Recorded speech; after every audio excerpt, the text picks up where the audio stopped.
تو میرے بھائیوں میں یہ نہیں کہہ رہا ہوں, میں یہ بتانا چاہتا تھا میرے بھائیوں کہ دیکھیے راجنیتی کا کتنا بڑا کھلاڑی رہا ہے. میرے عزیز طلبا, آپ کو کیا بننا ہے یہ آپ کو ڈیسائیڈ کرنا ہے. پگڑی بند گئی, دستار باندھ دی گئی, آپ کو انعام مل گیا, یہ آپ کے عالم فاضل حافظ قاری ہو جانے کی علامت نہیں ہے.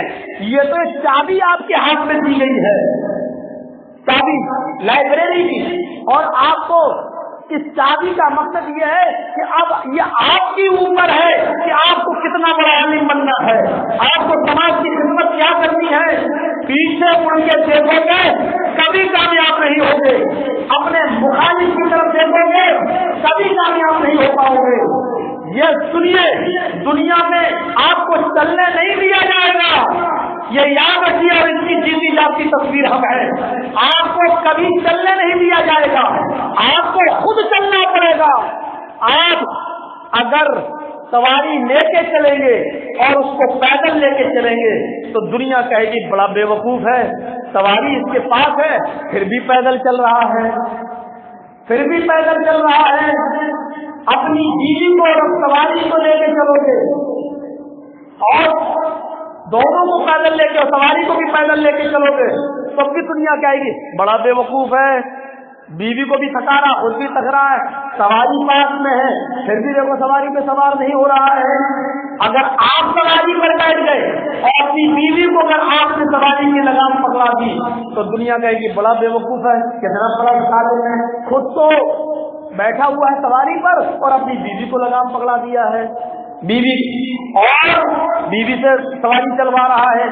اور اگر بیوی کو اگر آپ نے سواری پہ بٹھا دیا ہے, خود لگام پکڑ کے چلنے لگے تو دنیا کہے گی یہ دیکھو یہ اپنی عورت کا غلام ہے, یہ دیکھو غلامی کرتا ہے, یہ کتنا بڑا پاگل ہے. آپ کو کسی بھی قیمت پر چلنے نہیں دیا جائے گا, یہ یاد رکھنا. پیدل چلو گے سب بھی دنیا نہیں چلنے دے گی, اور کچھ نہیں سب کچھ برداشت کرنے کے بعد سوچا یار سب دنیا ایسی کہہ رہی, چلو گدھے کو اٹھا لو, اور سواری کو ہی اٹھا کے اپنے کاندھے پہ لاد لیا تو کہیں گے دنیا کتنا بڑا بے وقوف ہے, دیکھو مطلب گدھے کو اٹھا کے چل رہا ہے. یہ تو سواری کو, آپ کو کسی بھی قیمت پہ چلنا نہیں دیا جائے گا. چلنا آپ کو ہے, چلنا آپ کو ہے. آپ کسی کی توہین مت کیجیے, آپ اپنے مخالف کی بھی توہین مت کیجیے, آپ کسی کو برا بھی مت کہیے, جو کر رہا کرنے دیجیے اس کو, اس کے میدان میں چھوڑ دیجیے, لیکن آپ خود چلیے, اس کو کیا بولنا بولنے دیجیے, اس کو اس کے حال پہ چھوڑ دیجیے. آپ کی نظر آپ کی منزل پہ ہو. منزل کی جستجو کیوں کرتا ہے راہی, منزل کی جستجو کیوں کرتا ہے راہی, اتنا عظیم بن جا کہ منزل تجھے پکارے. تمہیں خود اتنا عظیم بننا ہے, تمہیں خود اتنا بلند بننا ہے کہ تمہیں خود کسی کرسی کی ضرورت نہ ہو, کرسی خود تمہیں پکارے, مقصد خود پکارے, اس ادارے کا اسٹاف تمہیں پکارے کہ یہ فلاں جگہ سے خالی ہے, اسی کو پر کرو. وہ جنتا, وہ کمیٹی تمہیں خود بلانے پر مجبور ہو جائے, تمہیں ایسا خود بننا ہے. یہ